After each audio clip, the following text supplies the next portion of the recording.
Pinkertons Ghosts is a horror anthology podcast by Superversive Radio, with no affiliation with any detective agency, person real or imagined, or the dark forces of Outre-Terre.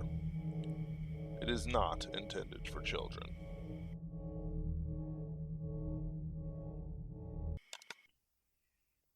I was already in a very bad mood when I got this text from Control on the morning of Christmas Eve. Nicholas Barry is a children's book author who has currently jumped wildly in popularity after the release of only a single book, an illustrated version of the life of St. Nicholas written and drawn by him. He has gone around to pack store readings even in plague times, and is currently on a book tour across the country. He will be at a small store in Hamilton, New Jersey on December 24th, 2020. Something seems off with this whole situation. He gained too much popularity too quickly, and we know too little about him. Too few people are questioning it. It doesn't add up. I want you to investigate, Detective Russo, and resolve the issue to the best of your ability. Vague instructions. As usual, Pinkertons were investigators first and foremost, not secret agents. So we couldn't very well be told what to know before we knew what it was we were dealing with. Still, I was feeling rancorous enough to fight with a man who writes about Santa, 'cause Santa isn't likely to come for a cynical adult. Might as well spit it out here. Cynthia was getting remarried, some egghead programmer with a flashy software developer job. She wasn't leaving Colesville either. I guess with the plague, software jobs weren't limited to Silicon Valley or New York anymore. Look, to properly explain what happened here, I'm not proud of this, but yeah, before I went out to the book reading to investigate in person, I had a drink. Okay, more than a drink. So yes, when I went out to the bookstore, I might have been just a little bit tipsy. Pinkerton K is just enough for the strong stuff, just not the good stuff. Can you blame me? Over the past few weeks, I've survived gunfire, explosions, witches, and curses, and all sorts of crazy things that I'd have sworn were impossible less than 3 years ago. And now, to top it all off, my wife's found another man. You drink too, damn it. Who am I kidding? It's all excuses. I messed up, so now you know. I wouldn't mention it, but you'll see. Before I went, I did the homework I could on Barry. I am a professional, after all. Nothing too interesting here, except that I agreed with Control. There was almost nothing about the old man before he published the book. Supposedly, he was 66, hailed from Turkey originally, but didn't speak with an accent, and he was the spitting image of good old Saint Nick. Apparently, that was why he was fascinated with the story, and his readings were done in character. Still, for someone this popular, it was weird that nothing else had been dug up yet. It's all fluff and good vibes. I bought his book.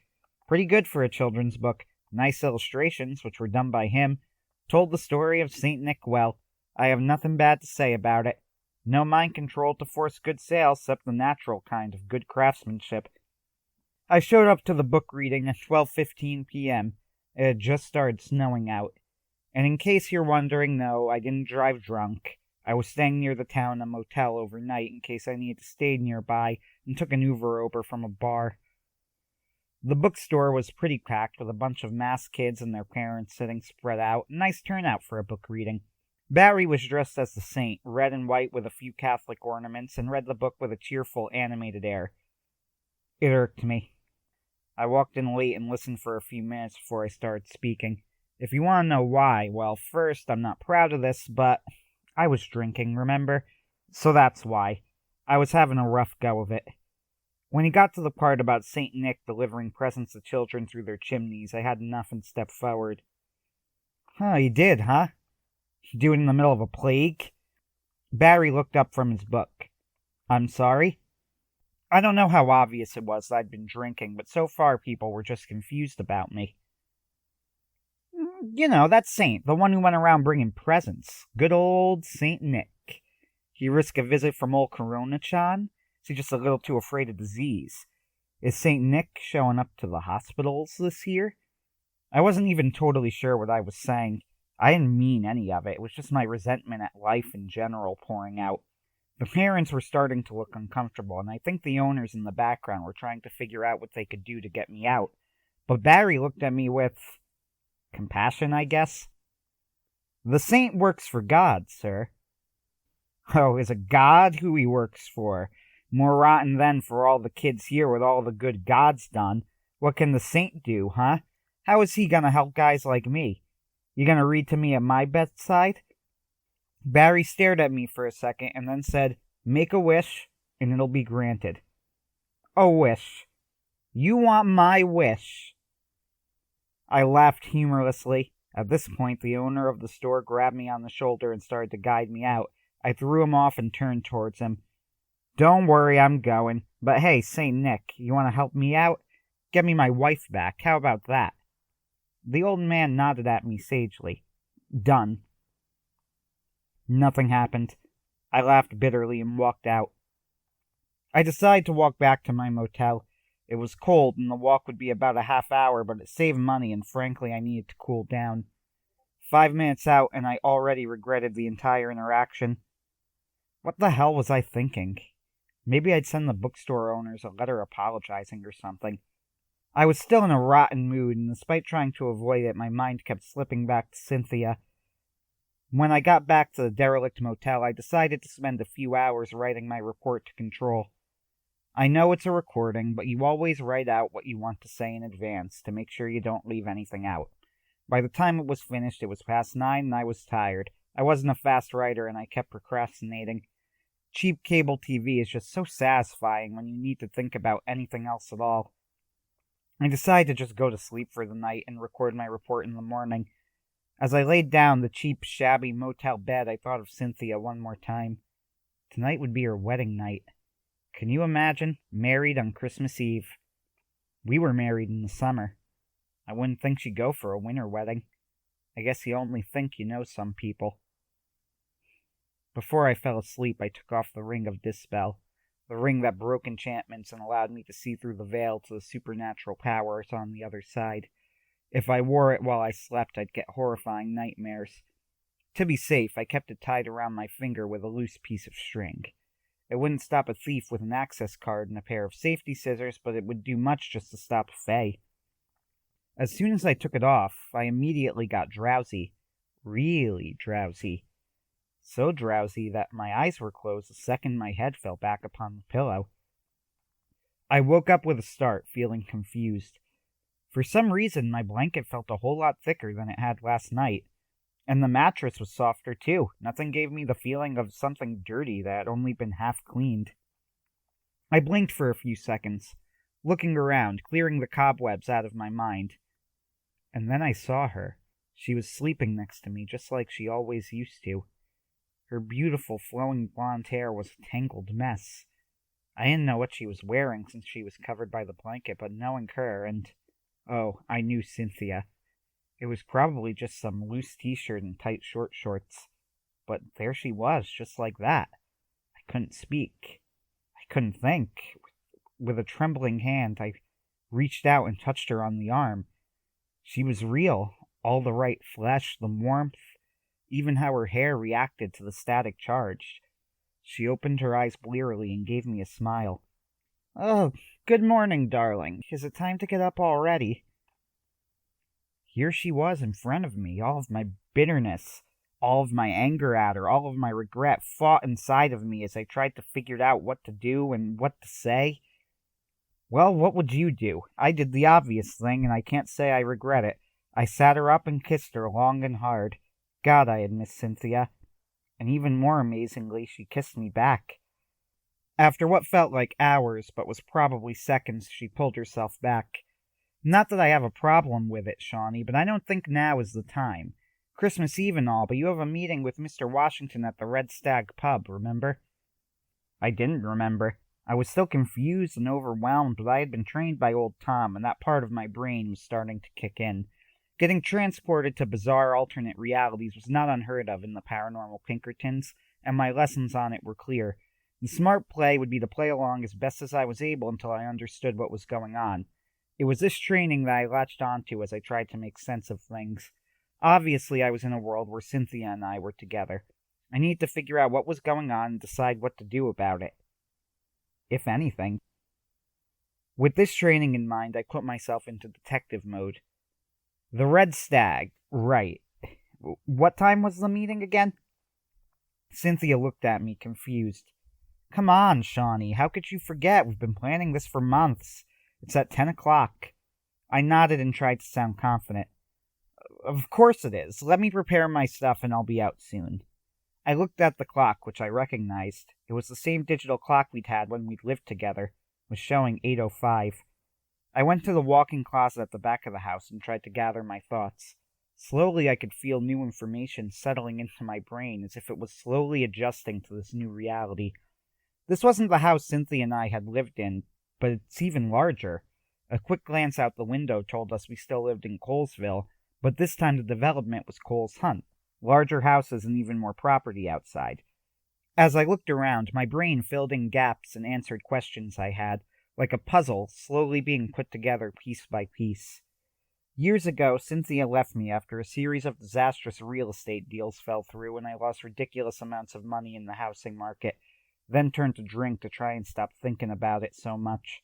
My friends, most of whom were high rollers themselves, mostly turned on me and left me to fend for myself.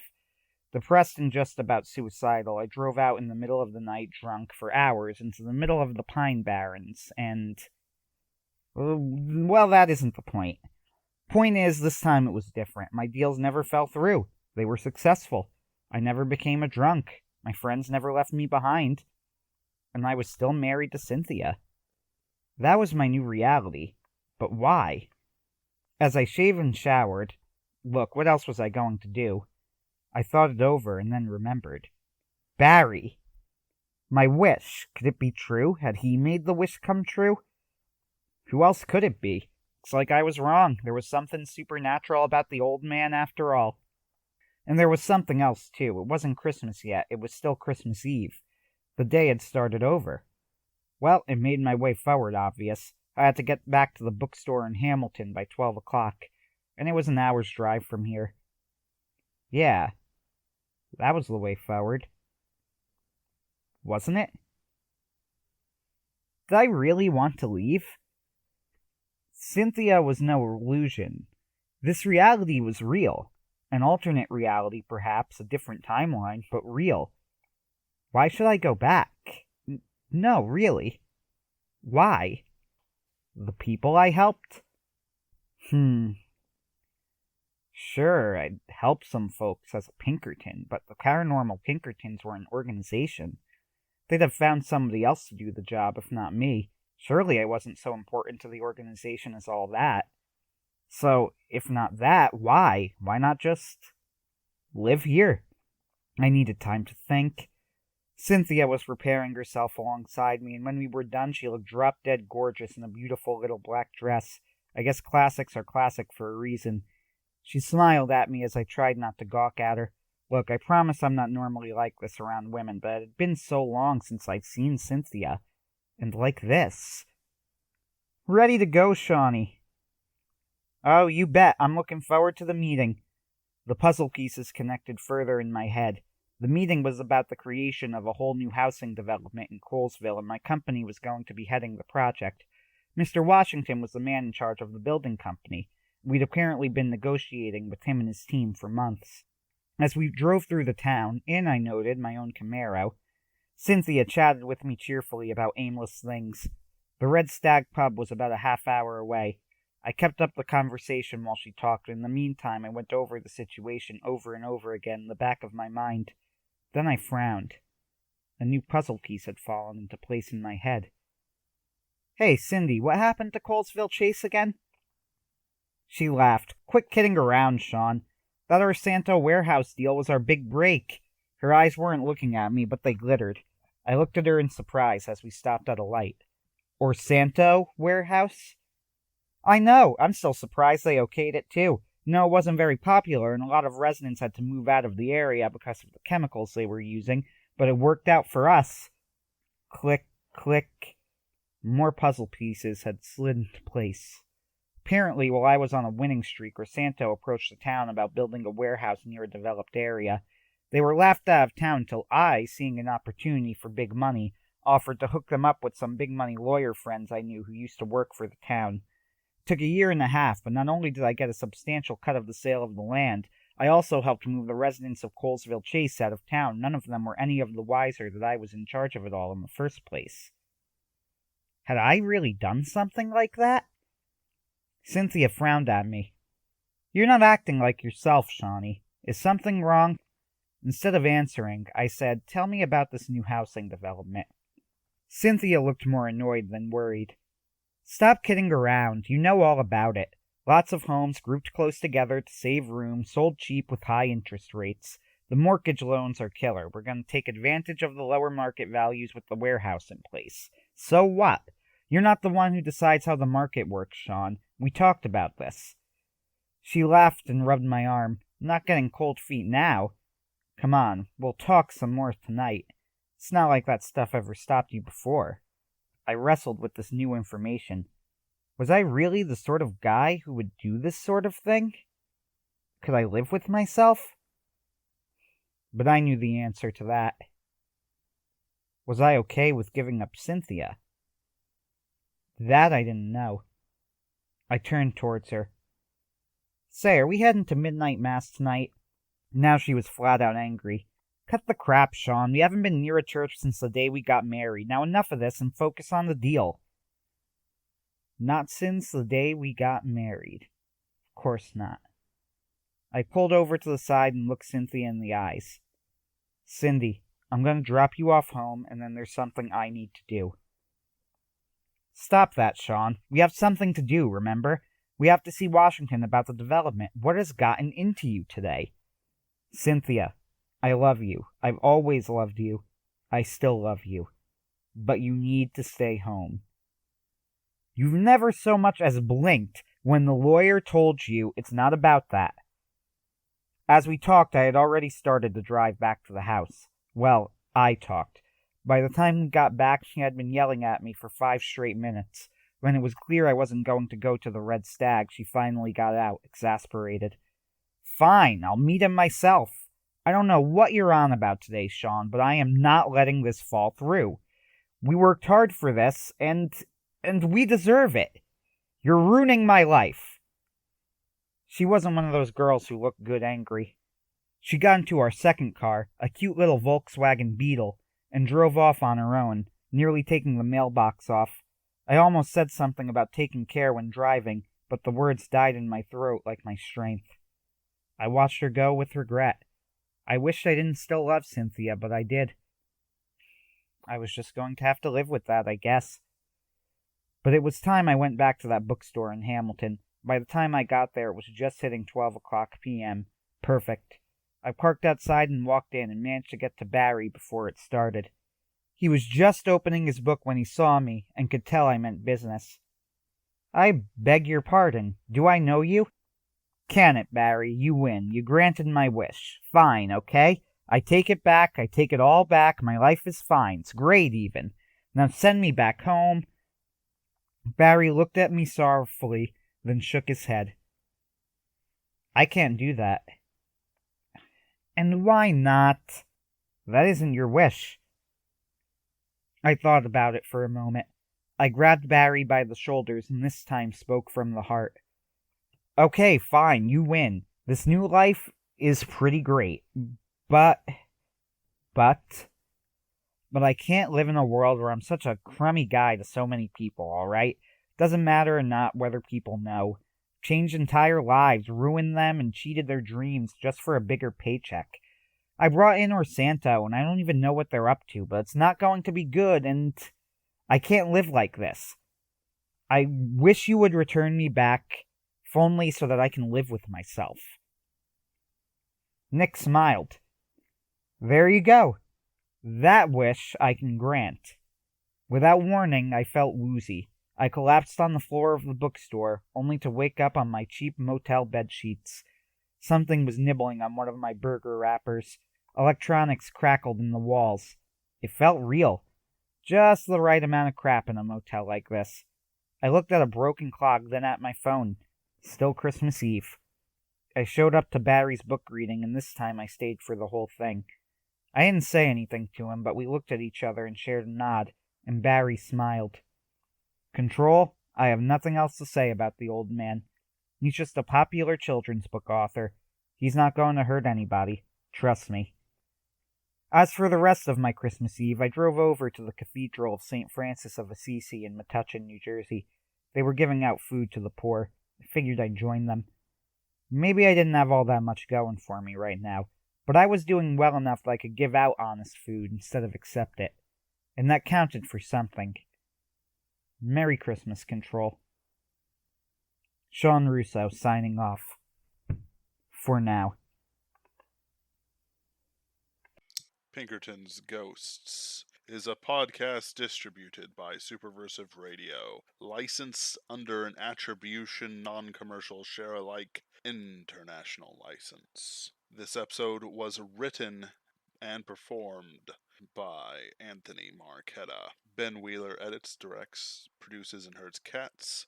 Ken Dickinson is our sound editor, audio editor. Visit us on Facebook, read articles on superversivesf.com, and wherever podcasts are distributed, you'll find us. Contact us through Twitter at Pinkerton's Ghosts, or email us at pinkertonsghosts@gmail.com. Thank you for listening.